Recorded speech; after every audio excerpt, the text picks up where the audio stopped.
মুসলমান ভাইরা রে আমার, আল্লাহর এক বুজুর্গ, আল্লাহর এক ওলি, আল্লাহর হুকুম পুরা করে, না জায়েজে চলে না, জায়েজের ভিতরে চলে, নামাজ ছাড়ে না, জামাত ছাড়ে না। আমল করতেছি, আমল করতে করতে লোকটা বৃদ্ধ হয়ে গেছে, শেষ বয়সে চলে গেছে। মসজিদের পাক্কা মুসল্লি, এক ওয়াক্ত নামাজও ছাড়ে না, আল্লাহর একজন ওলি। কিন্তু বেডার পড়াশোনা নাই, আমল করে আল্লাহর ওলি হয়েছি। শয়তান একদিন ফন্দি করেছে, তারে ধোকার মধ্যে ফালাই দিবে, তারে আমল থেকে সরাইয়া দিবে। ওই আল্লাহর ওলি রাতের বেলা এশারের নামাজ পড়ে যখন নাকি ঘরের ভিতরে ঘুমায় গেছে, গভীর রজনীতে শয়তান তার ঘরের চালের উপরে আইসা টাক টাক করে আওয়াজ দিতেছি, ও আব্দুর রহিম উঠো, ও আব্দুর রহিম উঠো। আব্দুর রহিমকে গভীর রজনীতে ঘুম থেকে জাগ্রত করে, জাগ্রত করছি। এবার বলতেছে, আমার ঘরের চালের উপর থেকে কে আমাকে ডাকতেছ? বলে, আমি আল্লাহ তোমার ঘরের চালের উপরে হাজির হয়ে গেছি। ওই লোকটা বলতেছে, আপনি কেন আসছেন? আমাকে জাগাইতে কেন আসছেন? বলে, আমি আল্লাহ তোমার এত আমল দেখে আমি আল্লাহ খুশি হয়ে গেছি। তুমি যে কষ্ট করে আমল করো, শীতের দিনে তুমি অজু বানায় ঠান্ডার ভিতরে মসজিদে যায় তুমি আমল করো, তোমার আমল করার কারণে আমি আল্লাহ খুশি হয়ে গেছি। আমি আল্লাহ আজকে খুশি হইয়া তোমার আমি জানাই দিতে চাই, আজকে থেকে তুমি আর নামাজ পড়া লাগবে না, কষ্ট করে মসজিদে যাওয়া লাগবে না, তোমার জন্য জান্নাতের দরজা খুলে দিছি। আমি আল্লাহ তোমার প্রতি রাজি আর খুশি হয়ে গেছি। এখন থেকে কষ্ট করে তুমি ইবাদত বন্দেগী করা লাগবে না, তুমি এমনি জান্নাতে চলে যাইবা। শয়তান, এটা কে? শয়তান। কিন্তু লোকটা তো অনেক খুশি হয়ে গেছে, হায় রে হায় রে, আমার আর ওযু করা লাগবে না, নামাজ পড়া লাগবে না, আমি কষ্ট করা লাগবে না। রাতের বেলা ঘুম থেকে জাগ্রত হয়ে খুশি হয়ে গেছে। ফজরের আযান হয়, মুসল্লি আর মসজিদে যায় না। ইমাম সাহেব চিন্তা করে, আমাদের নামাজের 5 ওয়াক্ত মুসল্লি যিনি কোনোদিন জামাত তরক করে না, আজকে ফজরের নামাজ উনি মসজিদে আসলো না, কারণটা কি? ফজরের নামাজ পড়ে সালাম ফিরায়া মুসল্লিদের কি নিয়া ইমাম সাহেব ওনার বাড়িতে গেছে, ওই আল্লাহর ওলির বাড়িতে গেছে। যা বলে, আপনি কি অসুস্থ নাকি আজকে মসজিদে যান নাই? কারণটা কি? আপনার শরীর খারাপ নাকি? লোকটা ডাক দিয়া বলে, হুজুর আজ থেকে আমাকে আর মসজিদে পাইবেন না, আমি আর মসজিদে যাব না। বলে, কারণ কি? বলে, গতকাল রাত্রে আমার ঘরের উপরে আল্লাহ নিজে হাজির হয়ে গেছে, আমারে ডাইকা ডাইকা আল্লাহ আমারে বলে গেছে, আমার আর ইবাদত বন্দেগী করা লাগবে না, আমার আর নামাজ পড়া লাগবে না, আমার আর ওযু করা লাগবে না, আমার আর গভীর রজনীতে তাহাজ্জুদ পড়তে হবে না, ফজরের নামাজে আর মসজিদে যাওয়া লাগবে না। আল্লাহ নিজে রাজি আর খুশি হইয়া আমার ইবাদতের প্রতি সন্তুষ্ট হইয়া আমার এমন কথা বলেছে। মসজিদের ইমাম সাহেব ডাক দিয়া বলে, ও ভাই, আপনাকে তো শয়তান ধোঁকা দিছে, আল্লাহ কোনো দিন এমন কথা বলবে না। আল্লাহ যদি নবীকে শেষ বয়স পর্যন্ত নামাজের আমল করাইতে পারে, নামাজের সাজদার হুকুম করতে পারে, আপনাকে আল্লাহ এমন কথা বলবে না। রুহু থাকা পর্যন্ত, শেষ বয়স পর্যন্ত ইবাদত বন্দেগী করে যেতে হবে, আমল করে যেতে হবে। এই আমলের মাধ্যমে তো আল্লাহ আপনার জান্নাতের দরজা খোলা রাখবে। এমন কথা পৃথিবীর কোনো মানুষকে আল্লাহ বলে নাই, আল্লাহ বলে নাই। ইমাম সাহেব ডাক দিয়া বলে, শয়তানের ধোঁকা, কোরআনের কোনো আয়াত এমন নাই, রাসূলের কোনো হাদিস এমন নাই। শয়তান আপনার ধোঁকা দিছে, আজকে ফজরের নামাজ আপনি পড়েন নাই, ফজরের নামাজ না পড়িয়া আপনি চরম গুনাহগার হইছেন। এখনই আল্লাহর ওলি হায় হায় বুঝে ফেলেছে, আমি করলাম কি? আরে এক ওয়াক্ত নামাজের কায়দা করে ফেলেছি, আসলে তো এটা আল্লাহ না, শয়তান আমারে ধোঁকা দিছে। এক ওয়াক্ত নামাজের কায়দা আমার হয়ে গেছে। ওই আল্লাহর ওলি এখন কান্না শুরু করে দিয়েছে, কান্না শুরু করে দিয়েছে। জুহুর পর্যন্ত কান্না করেছে, জুহুরের পরে আসর পর্যন্ত কান্না করেছে, আসরের পর থেকে মাগরিব পর্যন্ত কান্না করেছে, মাগরিবের পর থেকে আসা পর্যন্ত কান্না করেছে। কাঁদতে কাঁদতে চোখগুলো ফুলায়া ফেলছে, চোখের পানিগুলো ছেড়ে ছেড়ে কান্না করতেছে। ওগো আল্লাহ, এমন ধোঁকা আমি জীবনে খাই নাই। শয়তান আমাকে ধোঁকা দিয়ে এক ওয়াক্ত ফজরের নামাজ আমারে কায়জা করে ফেলেছি। আমি ধোঁকাটা বুঝতে পারি নাই। আমি তোমার দরবারে ক্ষমা চাই। আর সেটি নামাজ নাই, রোজা নাই, গান বাদ্য নাচানাচি শাস্ত্রলের টিভি দেখে বৈশাখ সময় কাটায়, এটি মানুষ না, হেডি অমানুষ। আর এখানে যারা বসে আছি গুনাহমুক্ত সময় ব্যয় করতেছি আল্লাহর আদালতে, আমাদের কি আল্লাহ মানুষ হিসাবে গণ্য করে? তো মানুষের সংখ্যা তো কমই থাকবে, অমানুষের সংখ্যা তো বেশি থাকবে।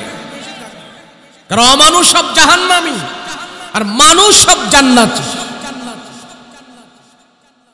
জাহান্নামের সংখ্যা বেশি হবে, জান্নাতের সংখ্যা কম হবে। পৃথিবীতে কাফের, বেঈমান, নাসারা, ইহুদি, মুশরিক এগুলির সংখ্যা বেশি, ইমানদারের সংখ্যা কম। কথা কয় না দি? তাহলে ইমানদার কোনো না কোনো একদিন সে জান্নাতে যাবে। সংখ্যায় কম কিন্তু জান্নাতি, কিন্তু সংখ্যায় বেশি জাহান্নামী। এটা কি বাজার? যেখানে বাজার আছে নি পাশে, কি একটু দূরেও বাজার নাই? মহিষেল বাজার আছে না, এই বাজারে আপনারা গেলে দেখেন না, মাছওয়ালায় মাছ নিয়ে বসে থাকে। মাছ কিনেন না আপনারা? মাছ কিনেন, মাছওয়ালায় মাছ নিয়ে বসে রয়েছে। কিছু মাছ আছে পচা দুর্গন্ধ বেরোচ্ছে, আর কিছু মাছ আছে টাটকা মাছ। টাটকা মাছের কাছে দেখবেন একটা মাছিও নাই, আর পচা মাছে মাছির অভাব নাই। আচ্ছা, পচা মাছে যে মাছি বেশি, এর জন্য কি দামও বেশি? কথা কয় না? তো টাটকা মাছে মাছি নাই, এর জন্য কি দাম কম? ওয়াজ মাহফিল এটা টাটকা জিনিস, এখানে মাছি কম, কিন্তু আল্লাহর কাছে দাম বেশি। কথা বলেন ঠিক কিনা? গান বাদ্য, নাচা নাচি, যাত্রা, থিয়েটার, বাউল গান, ফাউল গান, এগুলি যা আছে এগুলি পচা দুর্গন্ধ বের হয়েছে, ওইখানে মাছির অভাব নাই। এই পচা মাছের দাম আল্লাহর কাছেও নাই। কথা বলেন ঠিক কিনা? মন খারাপ কি? আরে ভালো জিনিস তো কম মানুষে খরিদ করে। বিশাল বড় শিক্ষিত উচ্চ পদের ডিগ্রিধারী কি আপনাদের দেশে বেশি না কম? বেশি। উচ্চ পদের ডিগ্রিধারী বিশাল বড় বড় ডিগ্রিওয়ালা কি আপনার সমাজে বেশি না কম? কম। ফার্স্ট ক্লাসের লোক কম, থার্ড ক্লাসের লোক বেশি। ওয়াজ মাহফিল এটা ফার্স্ট ক্লাস, ফার্স্ট ক্লাসের যাত্রী কম, ফার্স্ট ক্লাস ভিআইপি, দাম বেশি, এর জন্য এখানে যাত্রী কম। আমাদের দাম আল্লাহর কাছে অনেক বেশি, আমরা ফার্স্ট ক্লাসে আছি।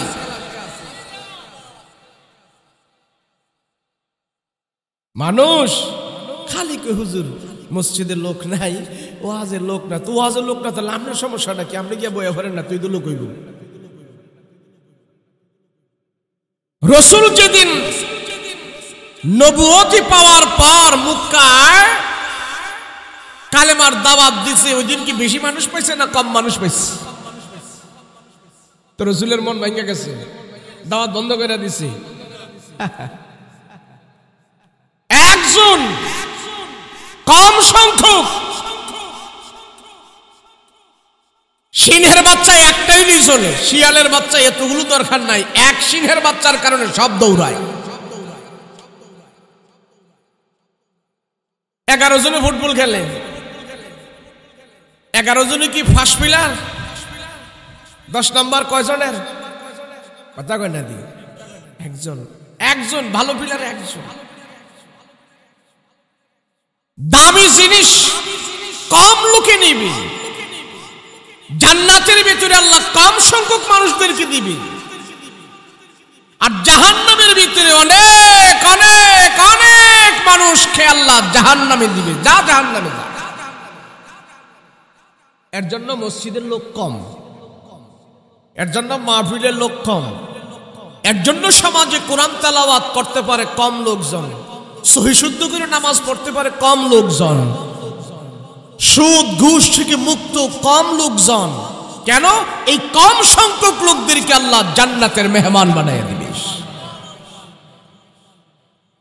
আর গাঞ্জুটি, মধুরটি, সুদখোর, জুয়াখোর, ব্যভিচার, বেপরদা, এগুলির দায়ুস, এগুলার জন্য জাহান্নাম, এগুলির সংখ্যা দুনিয়াতে বেশি। কথা বলেন ঠিক না?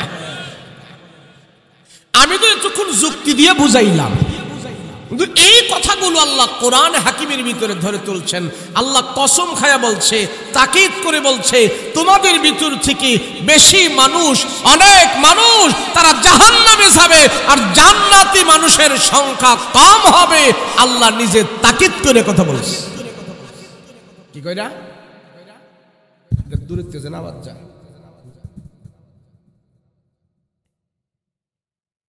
তাকিদ করছে আল্লাহ। ওয়ালাকাদ যারানা লিজাহান্নামা কাসীর।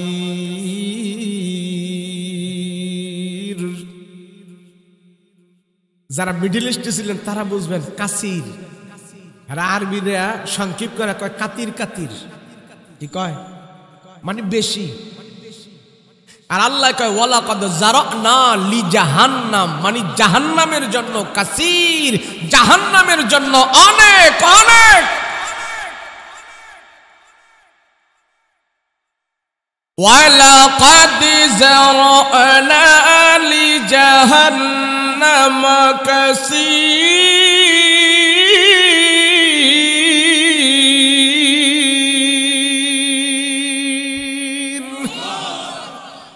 আল্লাহ কয় কাসির। কি কাসির? লিজাহান্নাম কাসীরাম মিনাল জিন্নি ওয়াল ইনস।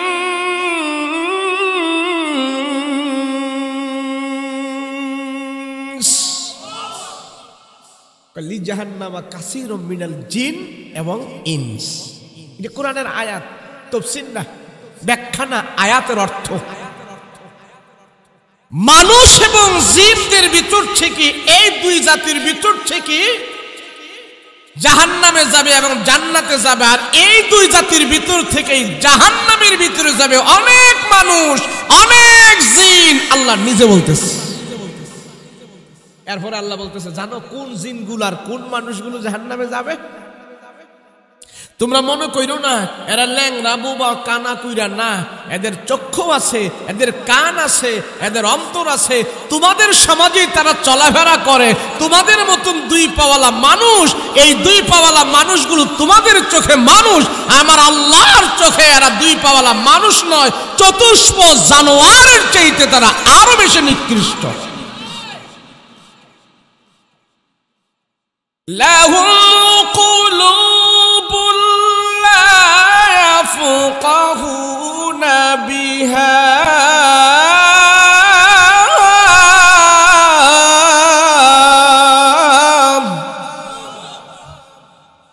ওয়া লাহুম আ'য়ুনুন লা ইউবসিরুনা বিহা।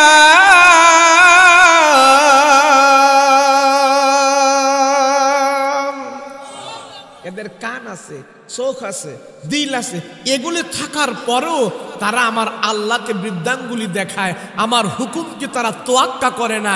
এরা সুদ খাইতে দ্বিধা করে না, ঘুষ খাইতে দ্বিধা করে না, জিনা করতে দ্বিধা করে না, পরের মাইরা খাইতে দ্বিধা করে না। এমন সংখ্যক লোক পৃথিবীতে বেশি, আর এই তাদের জন্যই আমি আল্লাহ জাহান্নাম বানাইছি। আমি যদি হিসাব করি, দৈনন্দিন 24 ঘন্টার ভিতরে আমার গুনাহ বেশি, নেক কম। আল্লাহর নাফরমানের সংখ্যাই বেশি। আর আল্লাহ বলে এরাই হবে জাহান্নামী। আর শুধু জাহান্নামী না, জানো এরা কি? তোমাদের কাছে মানুষ, আমার আল্লাহর কাছে এরা মানুষ না। আল্লাহ নিজে কোরআনে বলেন, ওয়ালাহুম আয়ুনুন লা ইউবসিরুনা বিহা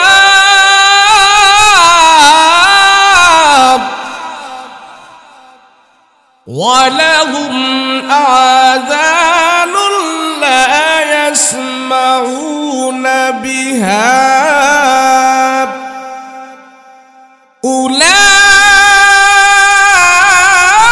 উলাইকা কাল আনআম।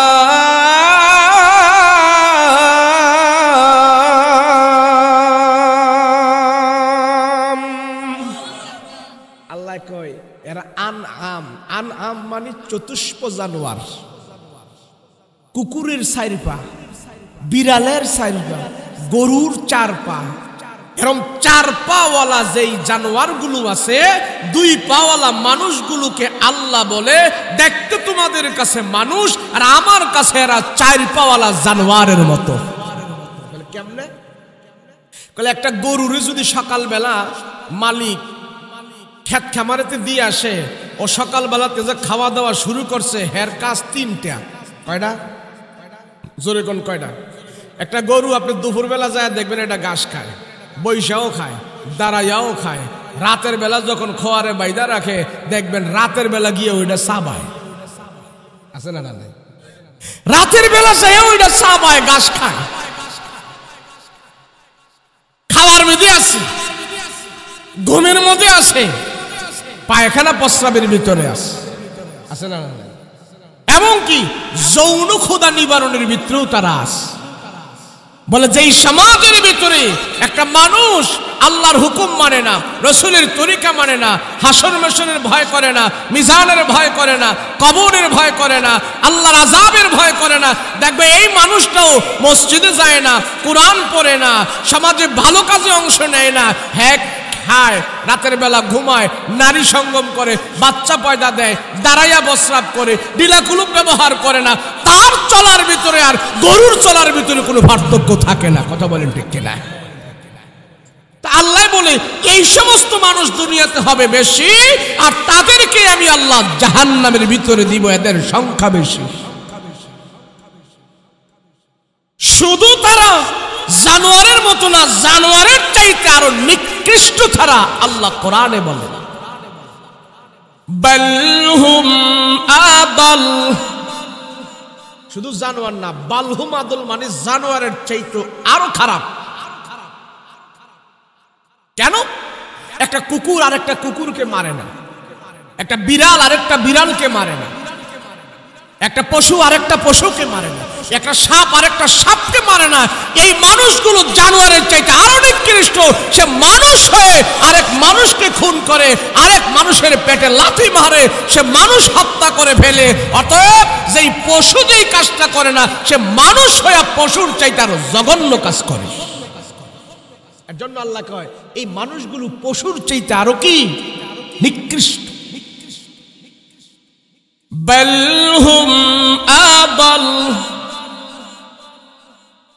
উলাইকা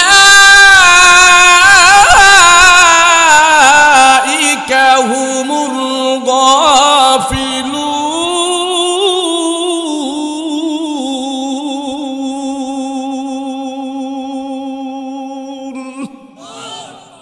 আল্লাহ কয় এরা গাফেল, আর গাফেলরা কোনোদিন আমার জান্নাতের ঘ্রাণও পাবে না। গাফেলদের জন্য আমি আল্লাহ জান্নাত বানাবো।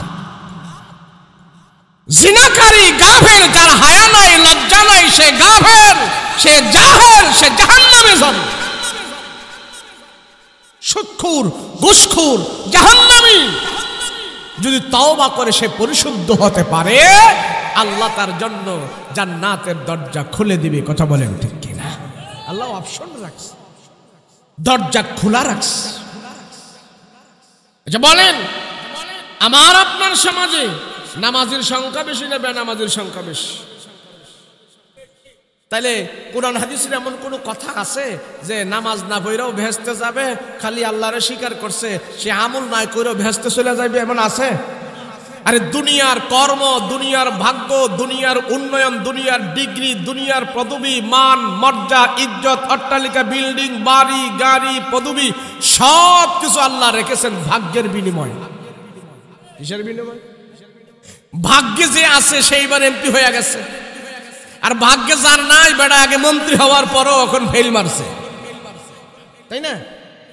ভাগ্যে না থাকলে আমার হাত থেকে ছুটে যাবে, আর ভাগ্যে থাকলে আমি ঘরের ভিতরে থাকলেও আল্লাহ সেটা পৌঁছায়া দিবে।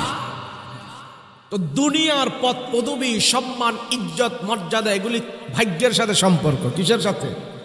জোরে বলেন, কিসের সাথে? ভাগ্যের সাথে। আর আল্লাহ বলেন জান্নাত এটা ভাগ্যের সাথে সম্পর্ক নয়, এটা আমলের সাথে সম্পর্ক। কথা বলেন ঠিক কিনা? জান্নাতে যদি যেতে হয় তুমি আমল করেই যেতে হবে, আমল না করে তুমি জান্নাতে যেতে পারবা না। আমল লাগবে, যে আমল আমার রসুলকে পর্যন্ত আল্লাহ পাক করিয়েছেন। বলেন রসুল কি বেআমলি ছিল না আমলি ছিল? আমলি ছিল। দেখবেন যে মানুষটার ভিতরে আল্লাহর ভয় নাই, কবরের আযাবের ভয় নাই, এই মানুষটার চলাফেরা একজন মুমিন মুসলমানের চলাফেরার সাথে কোনো মিল নাই। কথা বলেন ঠিক কিনা? সেজন্য আল্লাহকে মানুষ, তুমি যদি আমার জান্নাতে যেতে হয় আমল কইরেই যাইতে হবে। কিন্তু আমরা দেখি শীতের দিন আসলে মানুষ একটু বেআমলি হয়ে যায়, ওয়াজেও আসতে চায় না, মসজিদেও যেতে চায় না। এই গাদাটায় কুকুরের মতন দুই পা এবং মাজা, কোমর, ঘাড় সব কাত কইরা কুকুর যেমন বেকা হইয়া শীতের মধ্যে পা চুলার মধ্যে একটু গরম পাইলে ঘুমায়, মানুষ হইয়াও এই বেনামাজি ফজরের নামাজের সময় ফুটবলের মতন এই কম্বলের নিচে বসে থাকে, শুয়া থাকে। আছে না নাই? আমল করতে হবে, আমল না করা ছাড়া জান্নাতের দরজা খোলা যাবে না। বলেন আজকে যে আপনারা এখানে বসে রয়েছেন এই মহল্লার ভিতরে, এই গ্রামের ভিতরে আপনাদের তো ভালো আমল কারা কি করতেছে? বলেন আপনার চেয়ে ভালো আমল এই মহল্লার আর কে করতেছে? আছে? আপনার থেকেও, এই এখানকার মানুষদের থেকেও আরো ভালো আমল করতেছে আপনার সমাজে এখন এই অবস্থায় আছে কেউ? আমার তো মনে হয় না। অতএব নবী যদি আমল করতে হয়, নবী যদি আল্লাহর সেজদা দিতে হয়, আর আদেশ মতো চলে, নবী পাক যদি ওযু করতে হয়, আমার রসুল যদি তাহাজ্জুদের সেজদা দিতে হয়, নবী যদি রাত্রে জায়গা, নবী যদি আল্লাহর কুদরতি কদমে সেজদা দিয়া পরে আল্লাহর দরবারে কাঁদতে হয়, আমি আর আপনি কে? আমি আমল ছাড়া জান্নাতে কেমনে যাব? যাওয়া যাবে? কিন্তু আমরা জান্নাতে আমল ছাড়াও যাইতে পারো না। কেমনে জানেননি? আমাদের কিছু ফির আছে, আমাদের কিছু ভণ্ড আছে, এরা কয় আমার উরুসের মধ্যে বা আমার বাড়িতে তোরা আমারে নাজরানা দিবি, গরু দিবি, মোষ দিবি, এটা দিবি, হেডা দিবি, আমি খালি রাক্ষসের লাহেন খামু, তখন নামাজ রোজা কিছু লাগবো না, তগরে ফারাইয়া তরাইয়া সরাইয়া আমি বেহেশত লইয়া যামু, তখন নামাজ রোজা কিছু লাগবো না। এমন আছে না? না হারে মানুষ, রাহমাতুল লিল আলামিন আমার রাসূল, তার চাইতে পৃথিবীর বুকে আর কে বড় আছে? কোন মানুষ আছে যার জন্য আল্লাহ দুনিয়া বানাইছে? সেই রাসূলও একদম লাশ বয়সে, শেষ বয়সে, বৃদ্ধ অবস্থায় দুই সাহাবীর কাঁধে ভর করে নবীজি মসজিদে যায় আল্লাহকে সেজদা দিয়েছে। বলেন রসুল যদি আল্লাহকে সেজদা দিতে হয়, এই সম্মানী কপাল যদি আল্লাহর কুদরতি কদমে লাগাইতে হয়, আমি আপনাকে লাগানো ছাড়া পারবো? আমরা তো সেজদা দিয়া মজা পাই না, ওযু করে মজা পাই না, পাই? অথচ রসুল বলেন আস-সাজদাতুন খায়রুম মিনাদ দুনিয়া ওয়া মা ফিহা। এরে উম্মত, তোমার একটা সেজদার দাম দুনিয়া এবং দুনিয়ার ভিতর থেকে যা আছে সব কিছুর থেকে আল্লাহর দরবারে দামি হয়ে যায়। সেজদা দি রাহমাতুল লিল আলামিন ডাক দিয়া বলে, উম্মত, যে দুনিয়াতে বড় হয়, যে আখিরাতে বড় হয়, দুনিয়াতে বড় হইতে গেলেও রাত জাগতে হয়, দুনিয়াতে বড় হইতে গেলেও রাত জাগতে হয়, আখিরাতে বড় হইতে গেলেও রাত জাগতে হয়। নবীজি বলেন, আমি রাতের বেলা ঘুমাই নাই, যেদিন আমার উপরে তাহাজ্জুদের নামাজের সেজদার হুকুম আল্লাহর পক্ষ থেকে এসেছে, ওই দিন থেকে আমি রাসূল কোনোদিন তাহাজ্জুদের নামাজ আমি ছাড়ি নাই। बफरागे दिल जमाने नजरे बमाहिर हुए, बफरागे दिल जमाने नजरे बमाहिर हुए। 2 রাকাত নামাজ পড়ার জন্য কারো জান বের হয়ে যায়, কেউ অজু করতে ভয় পায়, 2 রাকাত নামাজ পড়ে না অজুর ভয়ে, অজুটা তার কাছে অনেক কষ্ট লাগে। আর কোন ব্যক্তি আছে তার কাছ থেকে যখন 2 রাকাত নামাজ ছুটে যায়, 2 রাকাত নামাজ ছুটে যাওয়ার কারণে তার ঘুম হয় না। পার্থক্য তো এখানে। মুসলমান ভাইরা রে আমার, আল্লাহর এক বুজুর্গ, আল্লাহর এক ওলি, আল্লাহর হুকুম পুরা করে, না জায়েজে চলে না, জায়েজের ভিতরে চলে, নামাজ ছাড়ে না, জামাত ছাড়ে না। আমল করতেছি, আমল করতে করতে লোকটা বৃদ্ধ হয়ে গেছে, শেষ বয়সে চলে গেছে। মসজিদের পাক্কা মুসল্লি, 1 ওয়াক্ত নামাজও ছাড়ে না, আল্লাহর একজন ওলি। কিন্তু বেডার পড়াশোনা নাই, আমল করে আল্লাহর ওলি হয়েছি। শয়তান একদিন ফন্দি করেছে, তারে ধোকার মধ্যে ফালাই দিবে, তারে আমল থেকে সরাইয়া দিবে। ওই আল্লাহর ওলি রাতের বেলা এশারের নামাজ পড়ে যখন নাকি ঘরের ভিতরে ঘুমায় গেছে, গভীর রজনীতে শয়তান তার ঘরের চালের উপরে আইসা টাক টাক করে আওয়াজ দিতেছি, ও আব্দুর রহিম উঠো, ও আব্দুর রহিম উঠো। আব্দুর রহিমকে গভীর রজনীতে ঘুম থেকে জাগ্রত করে, জাগ্রত করছি। এবার বলতেছে, আমার ঘরের চালের উপর থেকে কে আমাকে ডাকতেছ? বলে, আমি আল্লাহ তোমার ঘরের চালের উপরে হাজির হয়ে গেছি। ওই লোকটা বলতেছে, আপনি কেন আসছেন? আমাকে জাগাইতে কেন আসছেন? বলে, আমি আল্লাহ তোমার এত আমল দেখে আমি আল্লাহ খুশি হয়ে গেছি। তুমি যে কষ্ট করে আমল করো, শীতের দিনে তুমি অজু বানায়া ঠান্ডার ভিতরে মসজিদে যায় তুমি আমল করো, তোমার আমল করার কারণে আমি আল্লাহ খুশি হয়ে গেছি। আমি আল্লাহ আজকে খুশি হইয়া তোমার আমি জানাই দিতে চাই, আজকে থেকে তুমি আর নামাজ পড়া লাগবে না, কষ্ট করে মসজিদে যাওয়া লাগবে না, তোমার জন্য জান্নাতের দরজা খুলে দিছি। আমি আল্লাহ তোমার প্রতি রাজি আর খুশি হয়ে গেছি। এখন থেকে কষ্ট করে তুমি ইবাদত বন্দেগী করা লাগবে না, তুমি এমনি জান্নাতে চলে যাইবা। শয়তান, এটা কে? শয়তান। কিন্তু লোকটা তো অনেক খুশি হয়ে গেছে, হায় রে হায় রে, আমার আর ওযু করা লাগবে না, নামাজ পড়া লাগবে না, আমি কষ্ট করা লাগবে না। রাতের বেলা ঘুম থেকে জাগ্রত হয়ে খুশি হয়ে গেছে।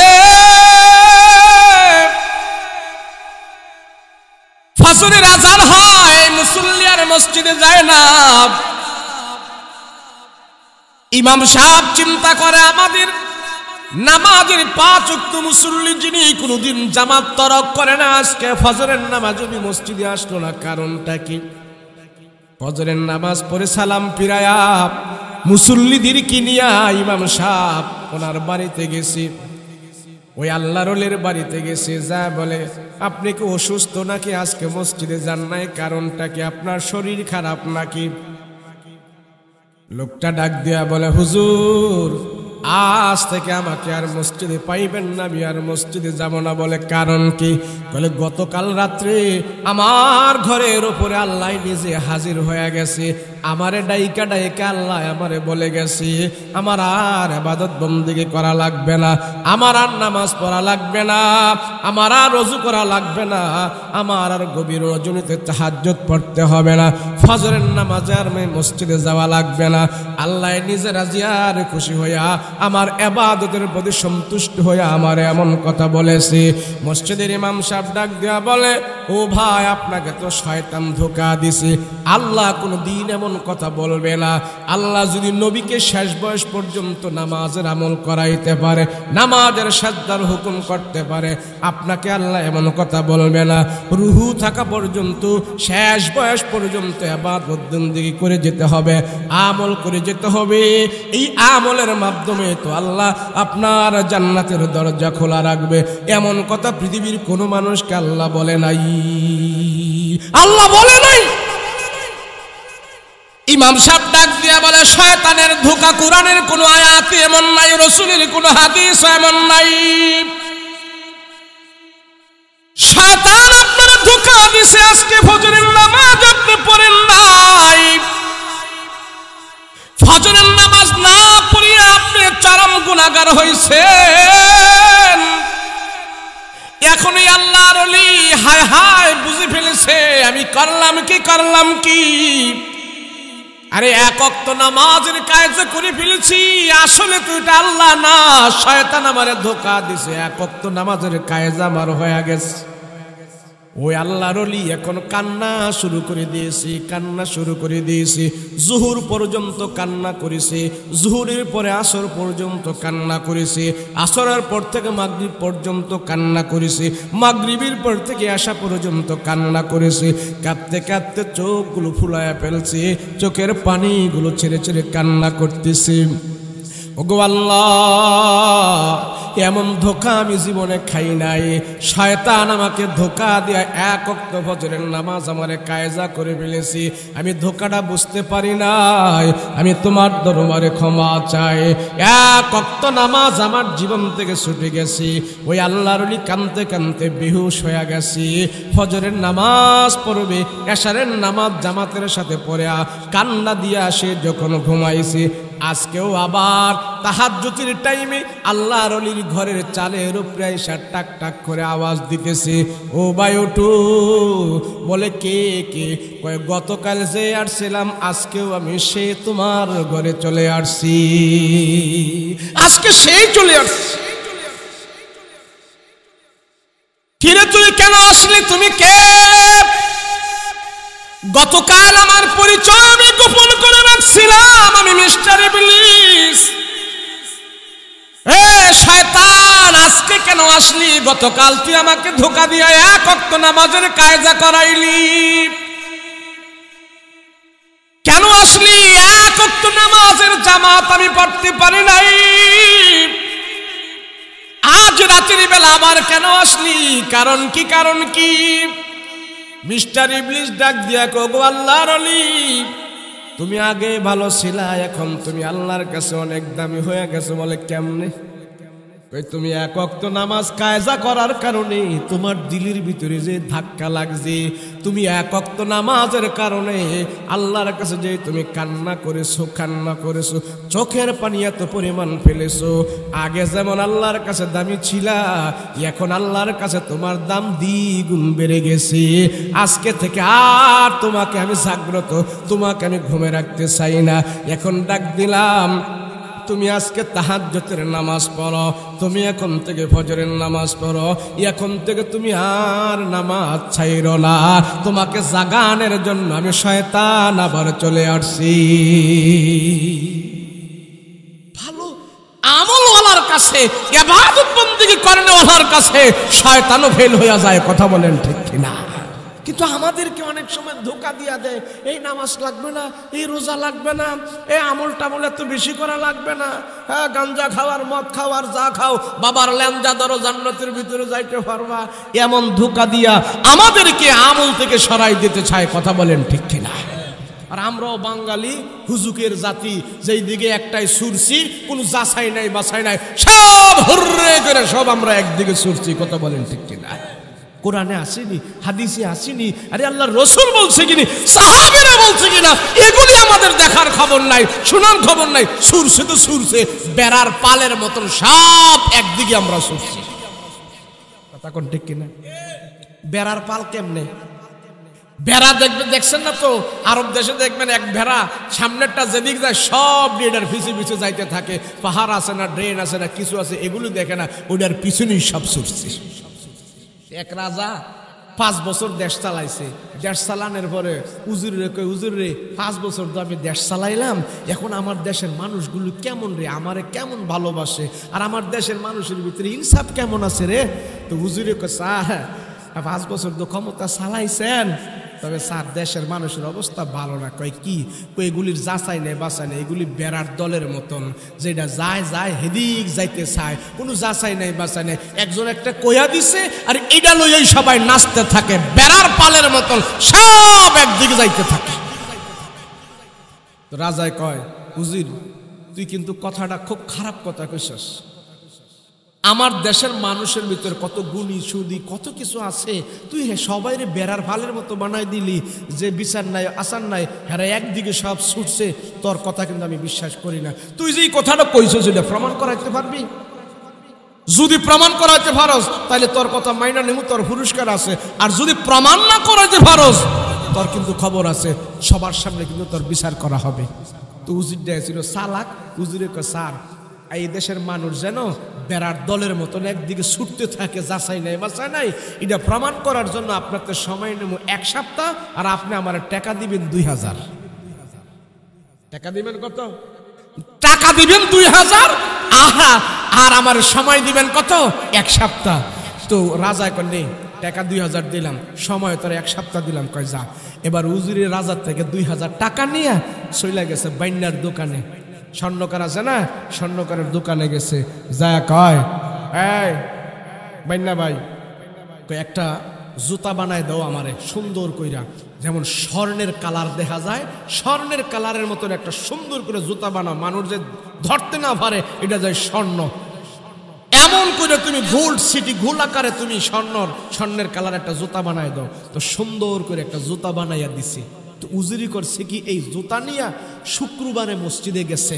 সব মুসল্লিরা যখন মসজিদে ঢুইকা সারছে, এরপরে উজিরিও সবার লাস্টে গেছে, যাইয়া জুমার নামাজ পড়ছে, আর মসজিদের গেটের সামনে স্বর্ণের জুতাটা রাখছে। স্বর্ণের জুতা যে সেখানে রাখছে, স্বর্ণের কালারের মতো চিকমিক করে, তো জুতা ওখানে রাখার পর উজির তো উজিরই, সে করছে গিয়ে বারান্দার মধ্যে নামাজ পড়তেছে।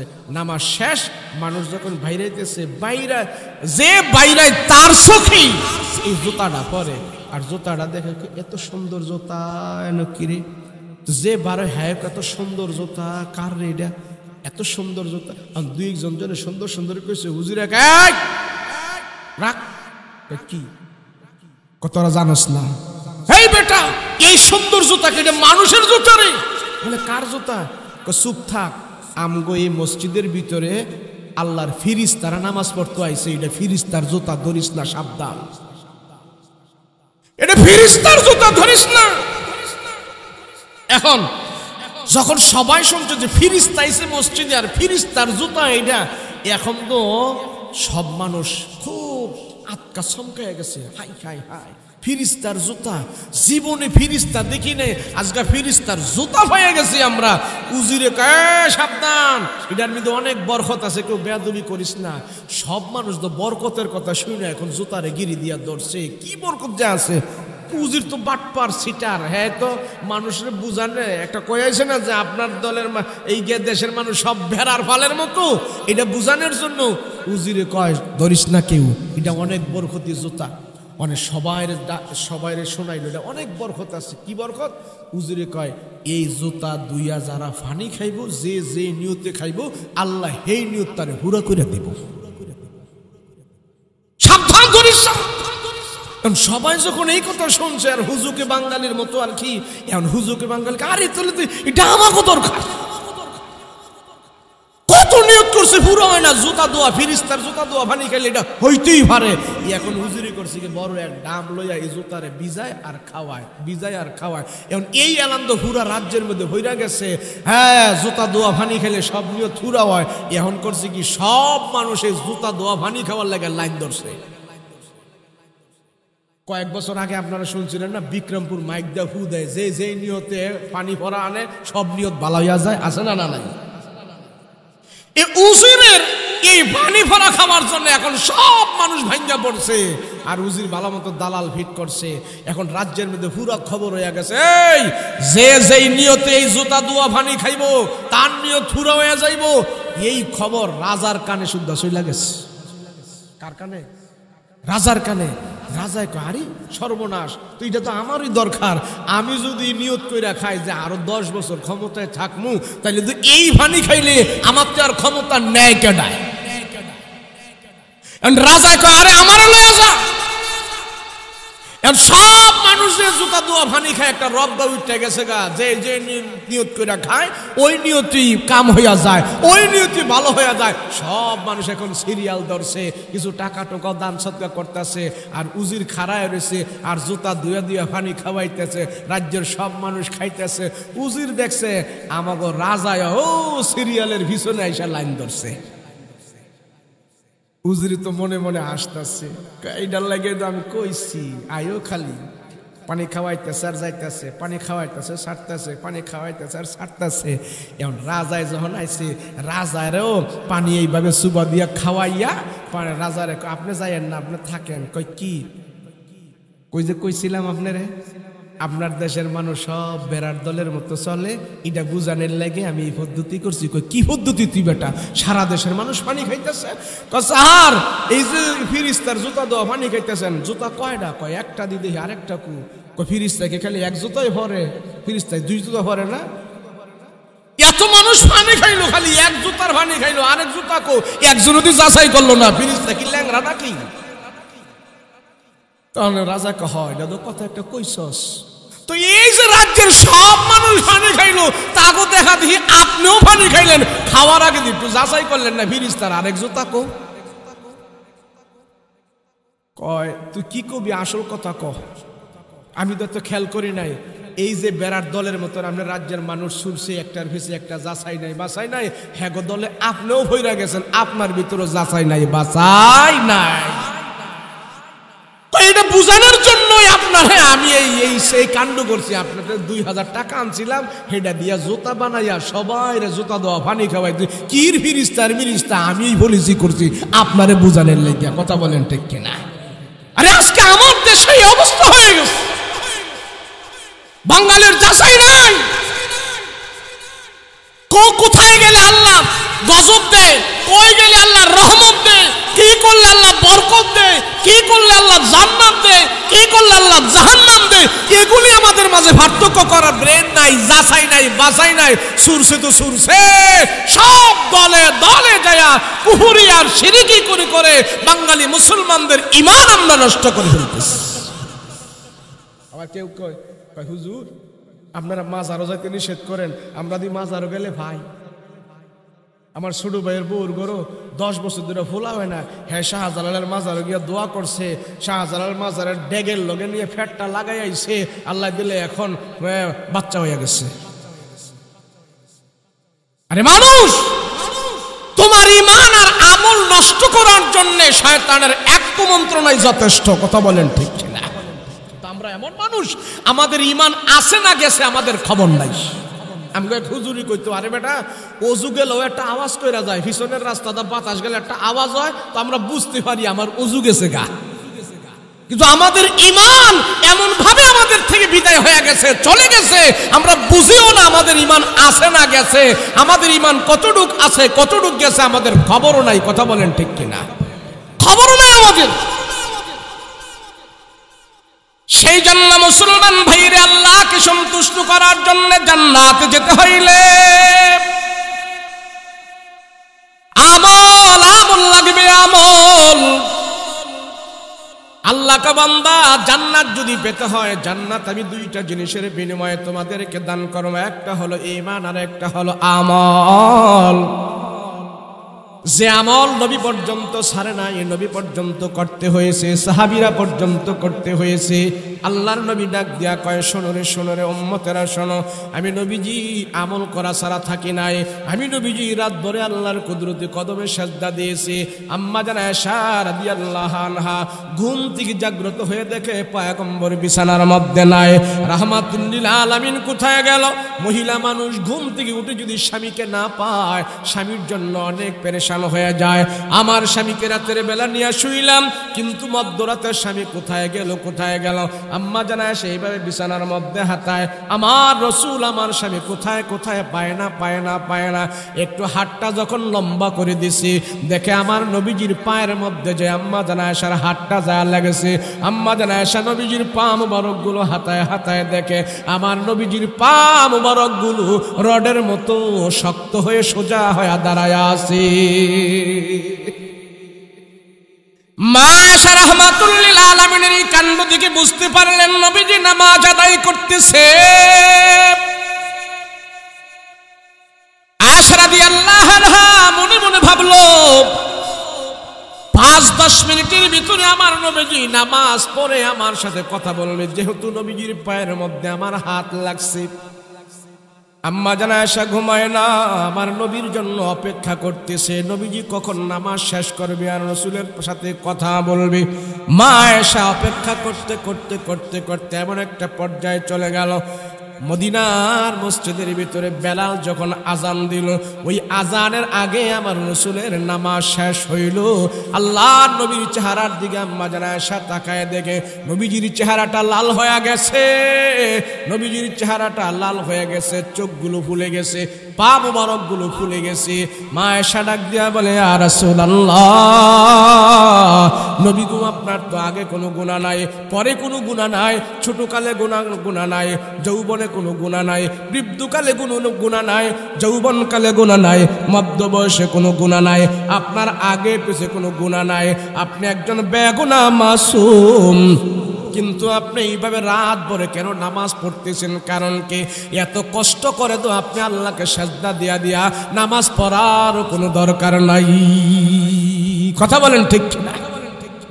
আয়েশা রাদিয়াল্লাহু আনহা বলে, ইয়া রাসূলুল্লাহ, ও রহমতের নবী, আপনার চেহারা মুবারক দেখে আমার কাছে আশ্চর্য লাগে। রাসূল গো, আপনি এত কষ্ট, আপনি আরামের বিছানা ছেড়ে দিয়া আপনি কেন কষ্ট করে করে লম্বা সাজদা করেন, লম্বা রুকু করেন, লম্বা লম্বা কোরআনের আয়াত তেলাওয়াত করেন, সূরা তেলাওয়াত করেন? আরামের স্ত্রী আছে, স্ত্রীদেরকে নিয়ে আপনি ঘুমাইতে পারেন, আরাম করতে পারেন, কেন আপনি এত কষ্ট করেন? কারণ কি? আম্মা জান আয়েশা ডাক দিয়া বলে, ইয়া রাসূলুল্লাহ, নবী হওয়ার আগেও আপনার কোনো গুনাহ নাই, নবী হওয়ার পরেও আপনার কোনো গুনাহ নাই। নবী গো, আমরা জানি মক্কার মানুষ আপনাকে সবাই নম্র, ভদ্র, শরীফ, আখলাকওয়ালা বলেছে, আপনার জবান দিয়ে কোনোদিন মিথ্যা কথা বের হয় নাই। আপনি এত আমল করার দরকার কি? কারণ কি?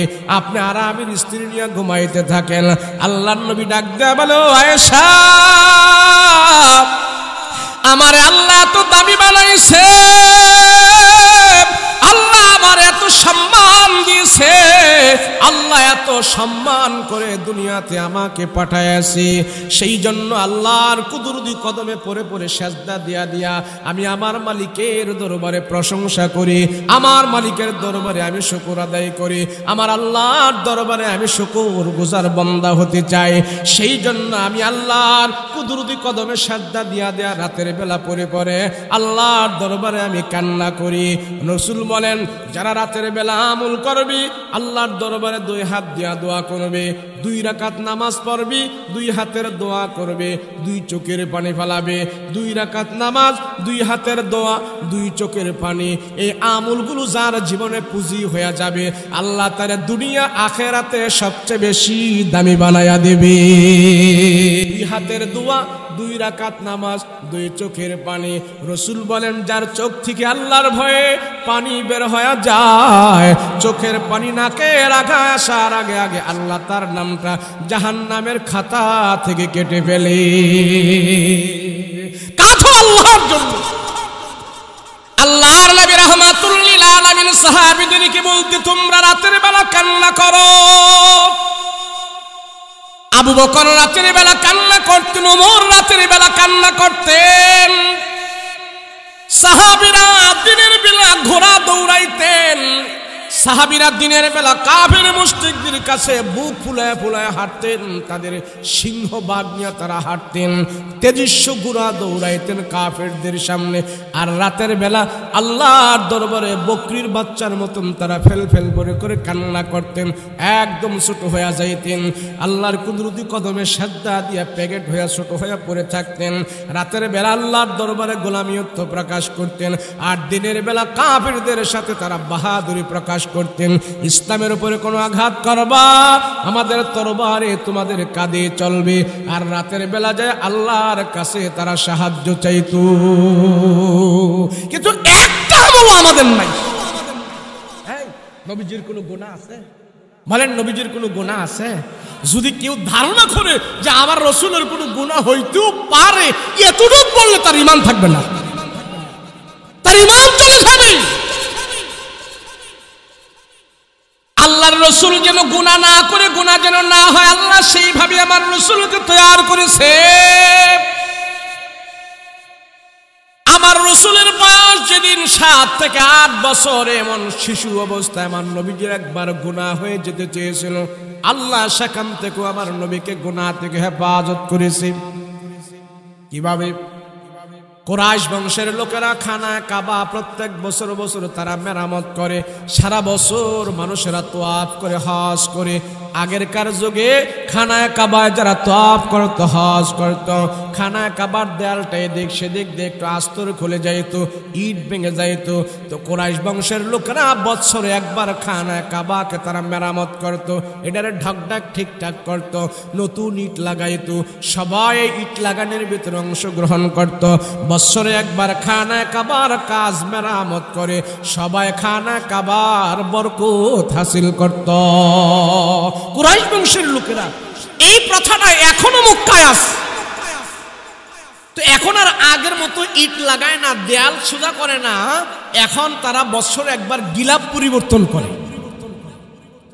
হজের সময় যখন সব হাজিরা মিনা আরাফায় চলে যায়, এই সময়ে বছরে একবার সৌদি আরবের রাজা বাদশাহ বড় আলেমরা মিলে এই খানা একবার গিলাপ পরিবর্তন করে, এক গিলাপ নতুন গিলাপ লাগায়। এই প্রথাটা আগে ছিল, অনেক আগ থেকেই ছিল। বছরে একবার তাদের মুরব্বীরা খানায় কাবা মেরামত করত। কি মেরামত? তো যেই বছর আমার রসুলের বয়স 8 কিংবা 10 বছর, সেই বছর মুরব্বীরা খানায় কাবার, কুরাইশ বংশের মুরব্বীরা বসে সিদ্ধান্ত করলো, এই বছর যে আমরা খানায় কাবা একটু ঠিকঠাক করব, চতুর্দিকে দেয়ালটা একটু হয়ে গেছে, ভেঙে গেছে, কত মানুষ এখানে আসে, তো আসলে তো অনেকজনে অনেক কিছু ঘষা লাগে বা লাগে, আমরা নতুন করে এটাকে আবার একটু মেরামত করব। তখন মেরামত করার জন্য মুরব্বীরা বৈশা সিদ্ধান্ত করলো যে এই কাজের ভিতরে সবাই আমরা অংশগ্রহণ করব, সবাই আমরা বরকত হাসিল করব। তো নির্ধারণ করলো যে মুরব্বী যারা আছে, কিছু মুরব্বী ও দূরে ইট, ওই দূর থেকে ইট বাচ্চাদের মাথায় দিবে, আর বাচ্চারা ইট বহন করে করে এখানে আনবে, আর কিছু মুরব্বী ইট খানায় কাবার চতুর্দিকে লাগাবে।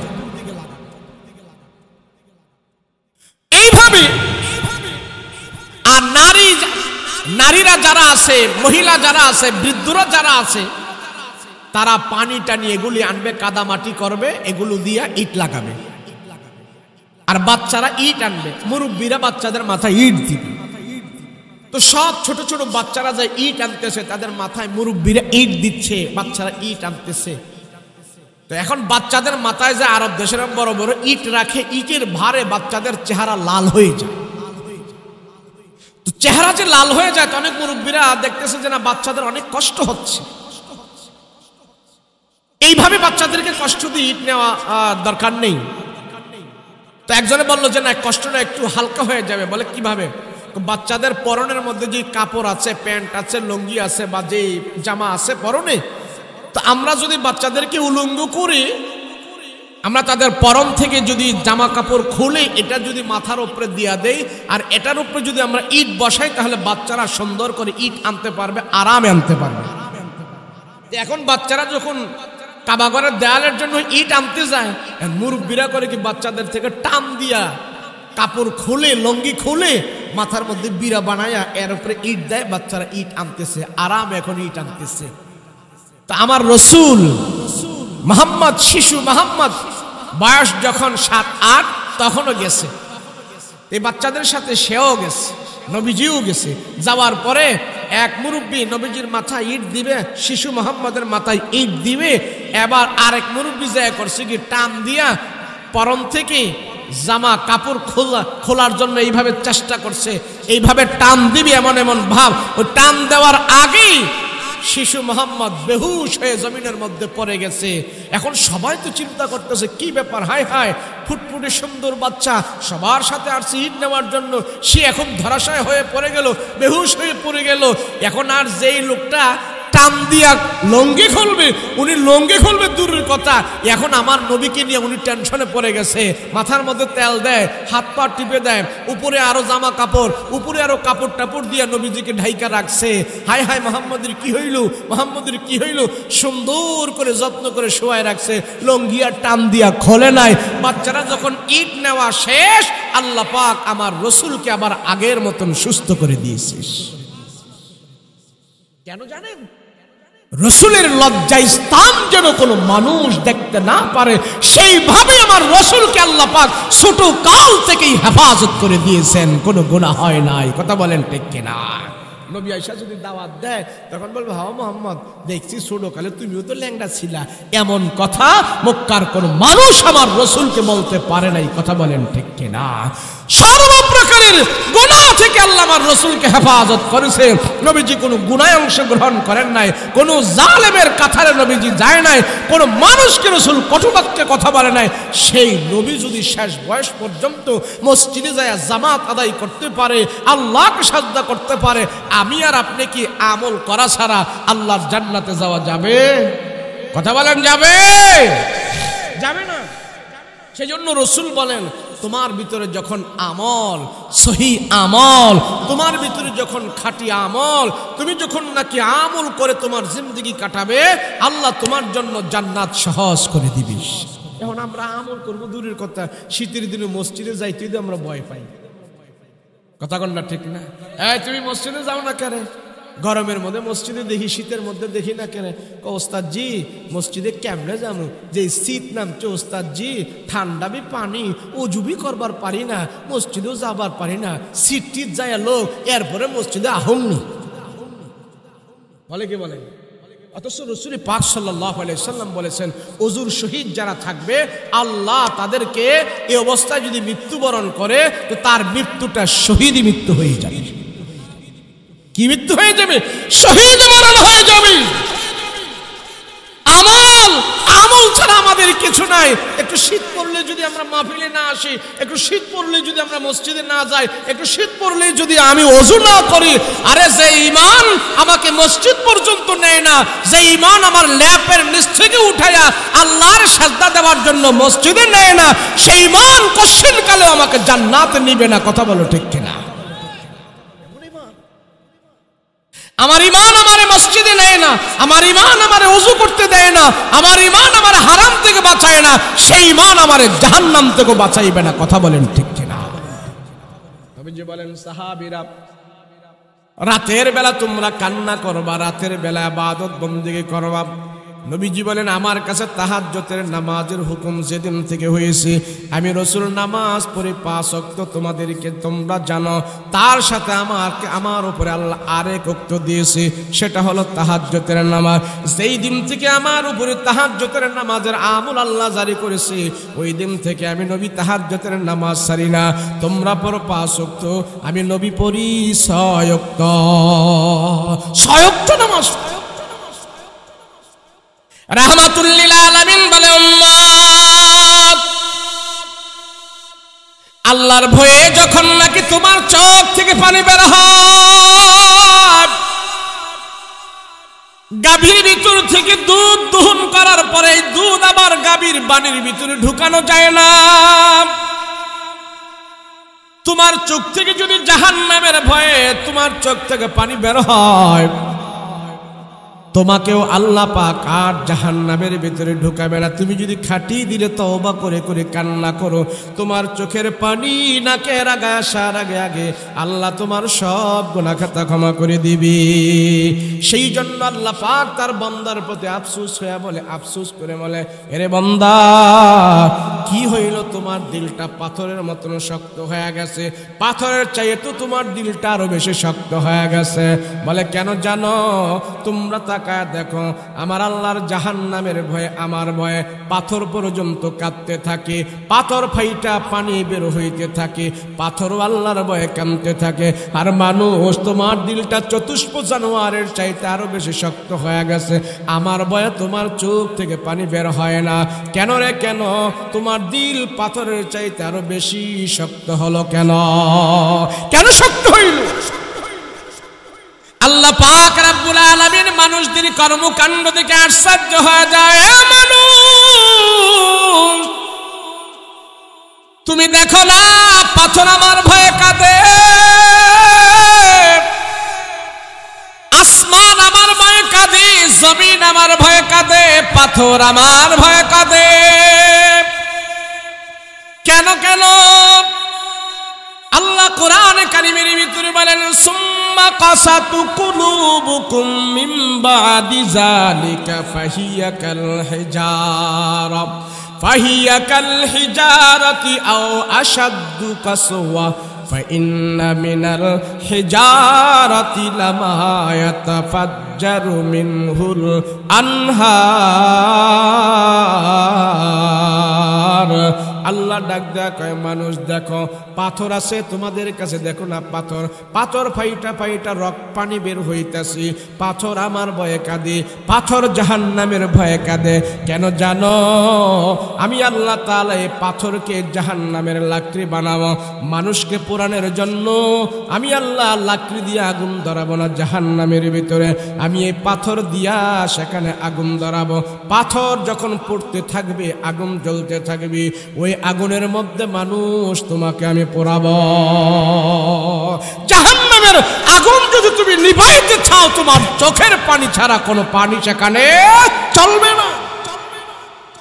আল্লাহ ডাক দিয়া কয়, দুনিয়ার আগুনের চাইতে ৭০,০০০ গুণের তেজ বেশি হবে জাহান্নামের আগুন।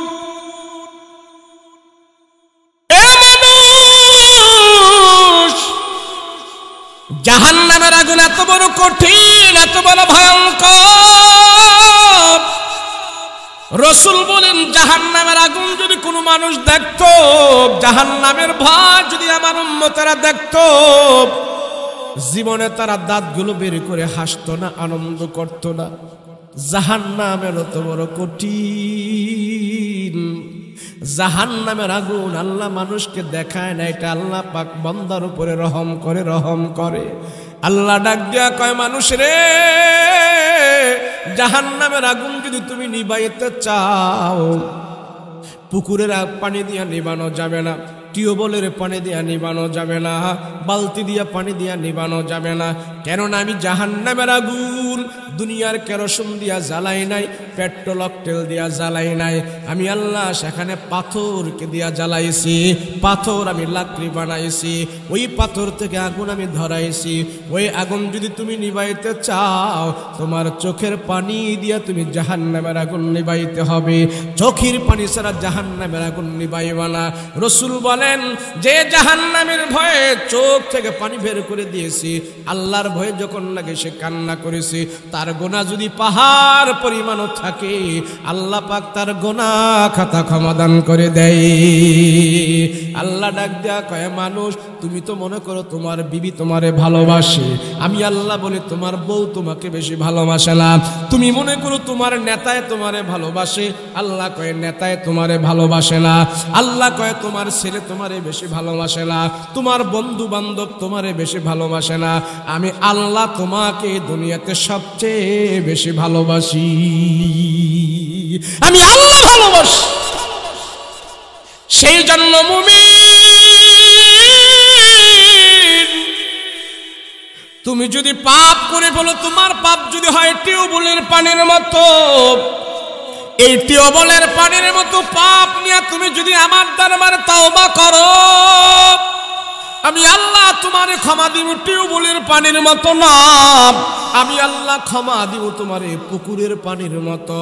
তোমার পাপ যদি হয় পুকুরের পানির মতো, তুমি আমার কাছে আত্মসমর্পণ করো, আমি আল্লাহ তোমাকে ক্ষমা দিব নদীর পানির মতো। তোমার পাপ যদি হয় নদীর পানির মতো, আমার দরবারে আত্মসমর্পণ করো, আমি আল্লাহ তোমারে ক্ষমা দিব সাগরের পানির মতো। তোমার পাপ যদি হয় সাগরের পানির মতো, তুমি আমার দরবারে আত্মসমর্পণ করো, আমি আল্লাহ তোমাকে ক্ষমা দিব বিশাল বিস্তীর্ণ আকাশের চাইতে আরো বড়। আমার ক্ষমা তোর জন্য বেশি থাকবে, তুই আমল কর, তুই আমার কুদরতি কদমে সাজদা দি। সাজদার আমল আমি জানি না, সাজদার আমল কত দামি জিনিস আমি জানি না। যত পয়গম্বরকে আল্লাহ দুনিয়াতে পাঠাইছেন, সব পয়গম্বরের আল্লাহর কুদরতি কদমে সাজদা দিতে হয়েছে। কথা বলেন ঠিক কিনা? সব। এর জন্য ঈমানের পরে 82 জায়গায় আল্লাহ নামাজের কথা কোরআনে বলছে। কয় জায়গায়? আরে 82 জায়গায় বলার দরকারটা কি? এক জায়গায় বললেই তো হয়, এক জায়গায় ভালো করে বললেই তো হয়। 82 জায়গায় বলার কারণটা কি? নবীজি কি এত কষ্ট করে নামাজ পড়ার দরকার ছিল? রাত ভরে কি আল্লাহর কুদরতি কদমে সাজদা দিয়ে পড়ে থাকার কোনো দরকার ছিল? ছিল না। আল্লাহ দেখাইছে আমার নবীরও তো ইবাদত করা ছাড়া সারি নাই, আমল করা সারি নাই। তুই কই থেকে আইছস? তুমি কই থেকে আসছো? সাজদা দাও আমাকে। সেজন্য রাসূল বলেন, সাহাবীরা, কবরের আযাব এত ভয়ঙ্কর কঠিন, জাহান্নামের আযাব এত ভয়ঙ্কর কঠিন, আল্লাহ তোমাকে সচক্ষে দেখাবে না। যদি জাহান্নামের আযাব আর কবরের ভয় আমার কোনো উম্মত সচক্ষে দেখে, তারা ঘর বাড়ি সাজাবে না, ঘর সংসার করবে না, ছেলে মেয়েকে তারা আদর করবে না, ব্যবসা বাণিজ্য করবে না, চিৎকার করে করে তারা সব ফ্যামিলি রেখে দিয়া, বাড়িঘর রেখে দিয়া জঙ্গলের ভিতরে যায় পড়ে থাকতো, দুনিয়াদারি কেউ করতো না। আল্লাহ যে কবরের আযাব আমাদেরকে দেখায় না, জাহান্নামের আযাব যেন দুনিয়াতে দেখায় না, এর জন্য আল্লাহ আমাদের উপরে রহম করছেন, আসান করছেন। দেখাইলে আমাদের উপায় ছিল না। আল্লাহ ডাক দেয়া বলে, রে মুমিন, তোমার কি হইল? পাথর আমার ভয়ে কাঁদে, পাথর আমার ভয়ে কাঁদে। আপনারা অনেক সময় সিলেট যান ঘুরতে, দেখতে, মাধবকুণ্ডে, সীতাকুণ্ডে যান না? সিলেটের মাধবকুণ্ড একটা পাহাড় আছে, সেখান থেকে শুধু পানি পানি পানি আসতেছে, পানি আসতেছে, পানি আসতেছে, আসে না? দেখছেন নি আপনারা? আমাদের এক হুজুর জিজ্ঞাসা করলো, ভাই রে ভাই, একটা লোককে পাইলো, তারে জিজ্ঞাসা করলো, কতদিন ধরে আপনি এখানে থাকেন? বলে, আমি 35 বছর এখানে থাকি। বলে, ভাই এই পানি কি সারা বছর এইভাবে নামতে থাকে? বলে, হ্যাঁ। কয়, কোনোদিন কমে না? বলে, না কমে না। কয়, উপরে কে আছে? কয়, উপরে পাহাড়। কয়, পাহাড়ের ভেতর থেকে পানি আসে? বলে, হ্যাঁ। কয়, কোত্থেকে আসে, কেমনে আসে? বলে, হুজুর আমি জানি না, আমার বাবাও এখানে জন্মগ্রহণ করেছি, আমার বাবা এখানে মৃত্যুবরণ করেছি, আমার বয়স এখন, আমিও এখন 35 বছর ধরে এখানে আসি, আমার জীবনও আমি এইভাবে দেখছি পানি পড়তেছি, আমার বাবাও দেখছে এই সীতাকুণ্ডে, এই মাধবকুণ্ডে এইভাবে পাহাড় থেকে পানি পড়তেছে, পানি পড়তেছে, একদিনের জন্য পানি বন্ধ হয় নাই। পাহাড়টা কিসের পাহাড়? বলে, এটা পাথরের পাহাড়। পাথর আছে, পাহাড়ের ভিতরে পাথর আছে। এই পাহাড়ের ভিতর থেকে শুধু পানি আর পানি আর পানি গড়গড় করে নামে। আল্লাহ বলেন, পাহাড় আমার ভয়ে কাঁদে। এ মানুষ, তোমার কলিজা এত শক্ত, তোমার মন এত শক্ত, আমার ভয়ে তোমার মন কাঁদে না। আমার আল্লাহর ভয়ে তোমার চোখ থেকে কেন পানি বের হয় না? কারণ কি? পানি বের হয় না কারণ কি? তুমি দেখো, পাহাড়ের ভিতরে থেকে পানি বের হইতেছে, এটা একমাত্র আমার আল্লাহর ভয়ে পাহাড় কাঁদতেছে। দেখো না, 3 ধরনের পাথর আল্লাহ দুনিয়াতে বানাইছে। এক ধরনের পাথর শুধু আরব দেশে গেলে দেখবেন ঘামে, পাথরের গোড়া দিয়া ফুটা ফুটা পানি বের হয়। আরেক ধরনের পাথর আছে, পাথর ফাইটা অজস্রে পানি বের হইতেছে। যারা হজ করতে গেছেন, তায়েফে গেছেন, তায়েফে দেখবেন, তায়েফে আমার নবীজি যেই মসজিদে তায়েফে নামাজ পড়তেন, ওই মসজিদের পাশে একটা পাথরের পাহাড়, বড় একটা পাথর এইভাবে ঝুলে রয়েছে। আর নিচে একটা ছোট পাথর এইভাবে ঠাস দিয়া রাখছে, ঠেলা দিয়া রাখছে। ওই ছোট্ট পাথরটা এইভাবে সাবট দিয়া রাখছে, তার কারণে বড় পাথরটা নিচের মধ্যে পড়ে না। আজকে 1400 বছর ধরে ছোট্ট একটা পাথর বড় পাথরটাকে এইভাবে আটকায়া রাখছে। জিজ্ঞেস করলাম, কি রে ভাই এটা কি? বলে হুজুর ঘটনা শোনেন নাই। বলে কি ঘটনা? বলে রাহমাতুল লিল আলামিন এই পাহাড়ের পাশে, এই পাহাড়ের নিচে বসে বিশ্রাম করেছিল এই তায়েফের আল্লাহর রাসূলের সবচেয়ে বড় দুশমন। সে বিশাল বড় পাথর ওই পাহাড়ের উপরে উঠছে, পাহাড়ের উপরে উঠা বিশাল বড় একটা পাথর নিয়েছে। পাথরটা অনেক বড় পাথর। সে মনে করলো মোহাম্মদ পাহাড়ের নিচে বসা আছে, আর আমি যদি এই পাহাড়ের উপর থেকে পাথরটা এইভাবে ছেড়ে দিই, এই পাথরটা সরাসরি যে মোহাম্মদের মাথার উপরে পড়বে, আর পাথরের আঘাতে মোহাম্মদ চূর্ণ বিচূর্ণ হয়ে যাবে, মোহাম্মদের যন্ত্রণা থেকে আমরা বাঁচতে পারবো। এই মনোভাব নিয়ে ওই তায়েফের কাফের আল্লাহর রসুলের দুশমন পাহাড়ের উপরে ওইটা পাথরটা যখন নাকি এইভাবে সারলো, ওই কাফের দেখলো কোনো কিছু নাই, শূন্য আকাশ, ছেড়ে দিলি মোহাম্মদের মাথার ভিতরে পড়বে। আর পাথরটা যখন নাকি সে পাহাড় থেকে এইভাবে সারছে, ছোট্ট একটা পাথর এসে ওই পাথরটারে আটকায়া দিয়েছে। 1400 বছর আগে যে কাফের পাথরটাকে সারছে, আর হঠাৎ করে ছোট্ট একটা পাথর এসে সেই পাথরটাকে যখন এইভাবে ধরে রাখছে, নিচে আর পড়তে দেয় নাই। আমার নবীর মাথার উপরে বড় পাথরটা পড়ে নাই। আজকেও আমরা দেখতেছি এইভাবে ধরে আছে। 1400 বছর আগেও সেই পাথরটা এইভাবে ঠেস দিয়া রাখছে, বড় পাথরটাকে আর নিচে পড়তে দেয় নাই। পাথর আল্লাহর হুকুম মানে, সেই জন্য আল্লাহ ডাক দিয়া বলে, মানুষ তোমরা আমার গাছগাছালির দিকে তাকায় দেখো, পাথরের দিকে তাকায় দেখো। এই পাথর কাঁদে আমার ভয়ে। মানুষ তুই কাঁদিস না কেন, তুই কাঁদিস না কেন, তুই কাঁদ। তোর কাঁদলে রূহ সাফ হয়, তার কাঁদলে গুনাহ মাফ হয়। আল্লাহ ডাক দিয়া বলেন, সুম্মা কাসাত কুলুবুকুম মিন বাদি যালিকা ফাহিয়া কাল হিজারা, ফাহিয়া কাল হিজারাতি আও আশাদ্দু কাসওয়া, ফাইন্না মিনাল হিজারাতি লামা ইয়াতাফাজ্জারু মিনহুল আনহার।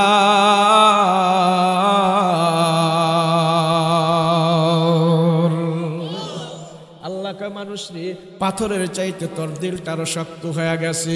পাথরের চাইতে তোর দিলটা শক্ত হবে কেন? তোর দিল তো আমি নরম করে বানিয়েছি, তোর দিলটা তো আমি নরম করে বানিয়েছি, কিন্তু তোর কর্মকাণ্ডের কারণে, আমার আল্লাহকে না চেনার কারণে তোর অন্তরটা পাথরের চাইতে আরো শক্ত হয়ে গেছে। জানিয়া রাখো, আমি আল্লাহ কিন্তু পাথর দিয়া জাহান্নামের আগুন ধরাইছি, যে আগুন তোমার জন্য জ্বলে আছে। দুনিয়ার কোনো কিছু দিয়া সে আগুন তুমি নিভাইতে পারবা না। মূসা আলাইহিস সালাতু ওয়াস সালাম রাস্তা দিয়ে হেঁটে যায়, আল্লাহর সাথে কথা বলার জন্য তুর পাহাড়ে যায়। যাবার আগে যে রাস্তা দিয়ে মূসা তুর পাহাড়ে যায়, ওই রাস্তার পাশে পয়গম্বর মূসা দেখতেছে কেমন যেন পাথরের ভিতর থেকে কান্নার আওয়াজ আসতেছে, পাথরের ভিতর থেকে কান্না করতেছে, কান্না করতেছে। পয়গম্বর মূসা দেখে ঝুপড়ির ভিতরে কেমন যেন কান্না কান্না শব্দ আসে।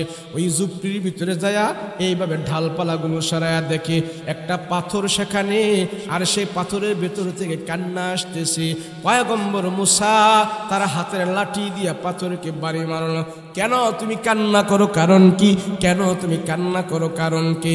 পয়গম্বর মুসা আলাইহিস সালাতু ওয়াস সালামের আঘাতে পাথর আরো কান্না করতেছে। পয়গম্বর মুসা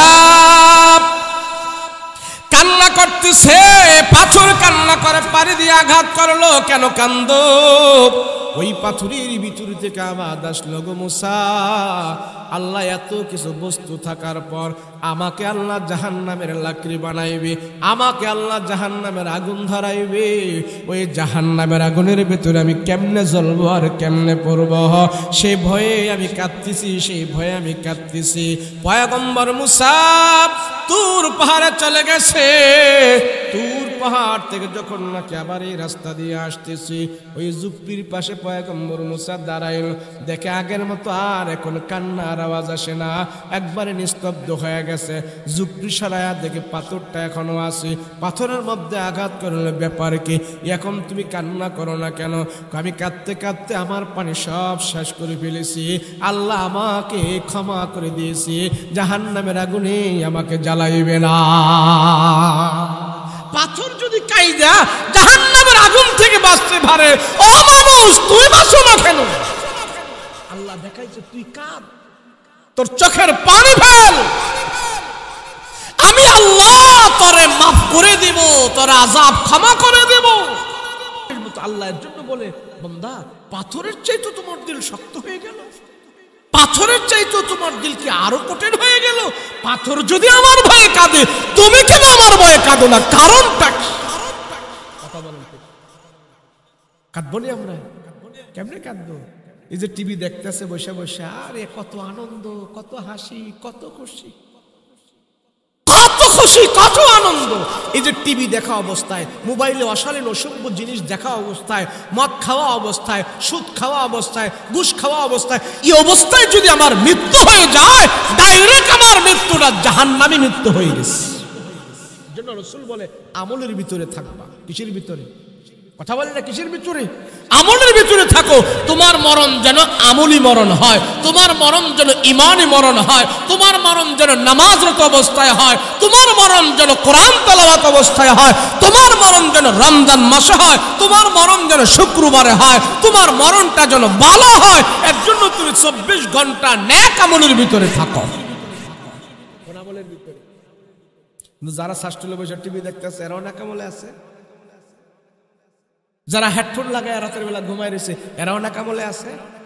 এই যে গান চলতেছে, বাদ্য চলতেছে, নাচ চলতেছে, এই অবস্থায় যদি একটা মানুষ মারা যায়, নির্ঘাত সে কবিরা গুনাহ অবস্থায় মারা গেল।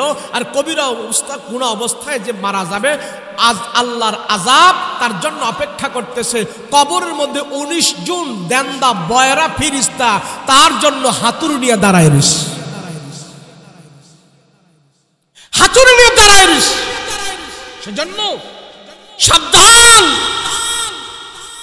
কানের ভিতরে হেডফোন লাগা গান শুনতে শুনতে ঘুমানো গেলে সে জাহান্নামী হয়ে দুনিয়া থেকে বিদায় হইল। কথা বলেন ঠিক? এগুলা তো অনেক মুরব্বী অ্যাভয়েড করি, কিন্তু আমরা দেখা যায় আমাদের পকেটের মধ্যে বিড়ি থাকে, সিগারেট থাকে, থাকে না? থাকে না?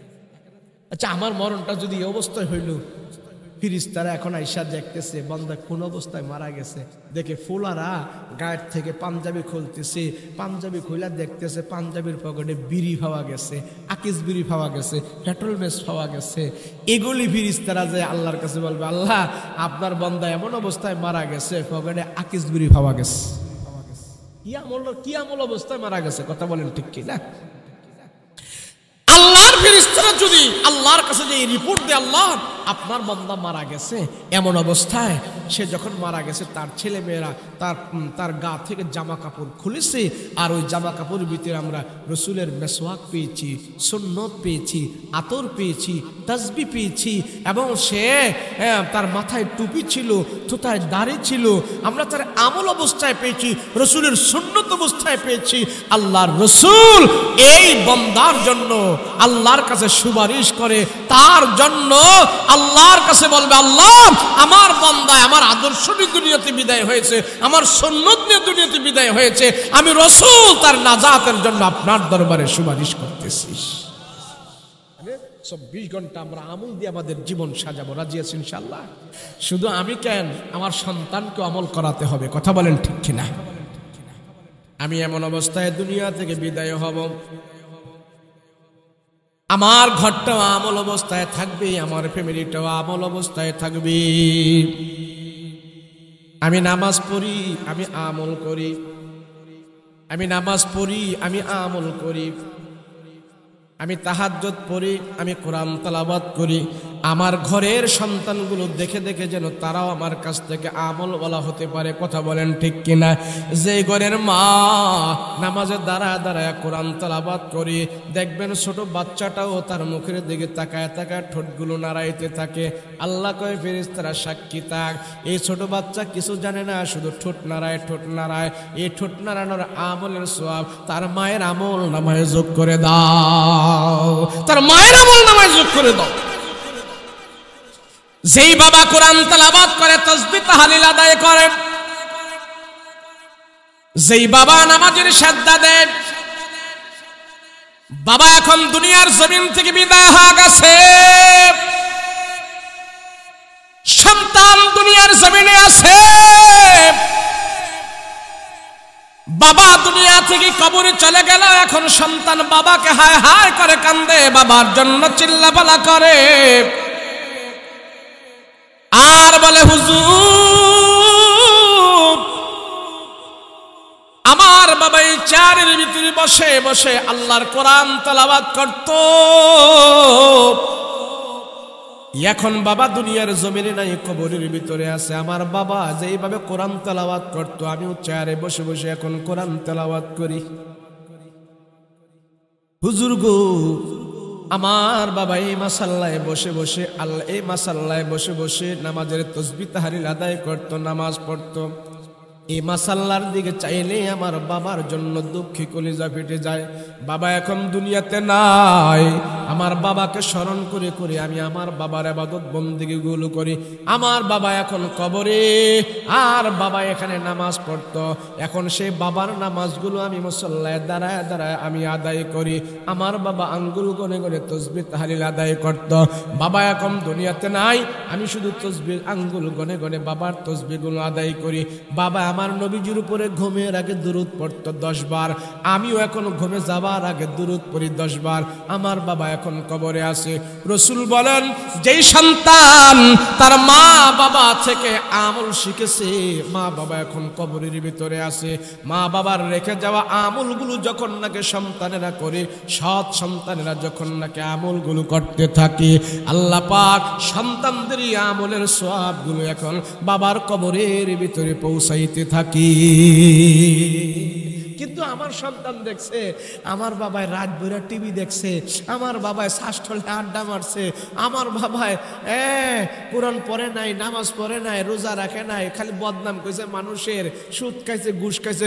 ওই বদ আমলগুলো যদি আমার সন্তানের আমার মৃত্যুর পরে করে, এই বদ আমলের আযাব আর সাজা সন্তান করার কারণে এগুলো আল্লাহ পাক আমার কবরের ভিতরে আযাব বানায়া পাঠাইবে। কথা বলেন ঠিক কিনা? তাহলে আমরা যদি নেক আমল করি, তাহলে আমার সন্তানও আমার থেকে নেক আমল শিখবে। কথা বলেন ঠিক কিনা? আমি যদি বিড়ি খাই তো আমার হোলায়ও তো বিড়ি খাইবো, সমস্যা কি? আমি যদি সিগারেট খাই তো আমার মৃত্যুর পরে আমার হোলায়ও সিগারেট খাইবো, যে আমার বাপে খাইছে, আমি সমস্যা কি? খাইতেই থাকবে। যদি আমার সন্তান আমার থেকে একটা গুনাহ শিখে, যদি আমার সন্তান আমার থেকে একটা বদ আমল শিখে, যদি আমার সন্তান আমার থেকে একটা হারাম শিখে, যদি আমার সন্তান আমার থেকে একটা নাফরমানি শিখে, এই শিক্ষা সন্তানকে দেওয়ার কারণে যতদিন সন্তান আমল করবে, আমার বাবার কবরে সে সমস্ত আযাব পৌঁছতে থাকবে। কথা বলেন ঠিক কিনা? আমল করবো তো ইনশাআল্লাহ। কোন আমল করব? নেক আমল করব। আমরা কি আমল করব? নেক আমল। নেক আমলের ভিতরে আমরা আল্লাহকে সেজদা দিব, নামাজ পড়ব। এই ঠান্ডার ভিতরে আমরা ওযু করতে দ্বিধাবোধ করব না। কথা বলেন ঠিক কিনা? মাশাআল্লাহ, এর তো কম আপনারা দেন, কিছু যদি পারেন তাহলে দেন। সিরাজুল ইসলামের ছেলে আরিফুল ইসলাম 1000 টাকা দিয়েছেন, আল্লাহ কবুল মঞ্জুর করেন, বলেন আমিন। আল্লাহ জানে মালে বরকত দেন, বলেন আমিন। আল্লাহ হায়াতে তাইয়্যিবা দান করেন, বলেন আমিন। আর কি আছে বলেন? হুজুর চলে আসছে এখন, আছে থাকলে কেউ দেন, দেন। জি জি মাশাআল্লাহ, বলেন।